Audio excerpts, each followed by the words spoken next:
President Trump's patience with China may have finally run out, with the U.S. reportedly preparing new sanctions on Chinese firms with business ties to North Korea.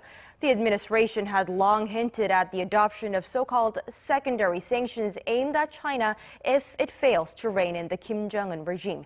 Joonhee with more.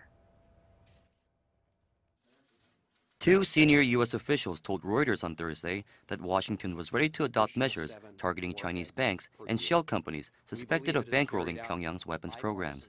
The officials said sanctions could be implemented within weeks, but would depend heavily on how Beijing responds to the request to apply more pressure on the regime. Both the White House and the Chinese embassy in Washington declined to comment on the report. The word of new sanctions comes amid gridlock in the UN Security Council, with U.S. Ambassador Nikki Haley facing resistance from Beijing and Moscow to put forward a new resolution on North Korea.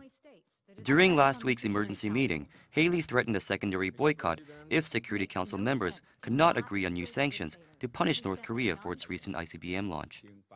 Washington has already frozen the assets of two Chinese nationals and a shipping company for their ties to the regime, while accusing a regional Chinese bank of laundering money for Pyongyang. Additional targets that could come into Washington's crosshairs may come from a list of more than 10 firms that President Trump shared with Chinese President Xi during their April summit in Florida. President Trump was in Paris on Thursday, where he held a summit with French President Emmanuel Macron. When asked about his assessment of President Xi, Trump told reporters he had a good working relationship with him, but added he was disappointed China hasn't done more to pressure North Korea. Senators in Washington are also calling for a bipartisan bill aimed at introducing more sanctions on North Korea and other entities that provide financial aid to the regime. Joonhee, Arirang News.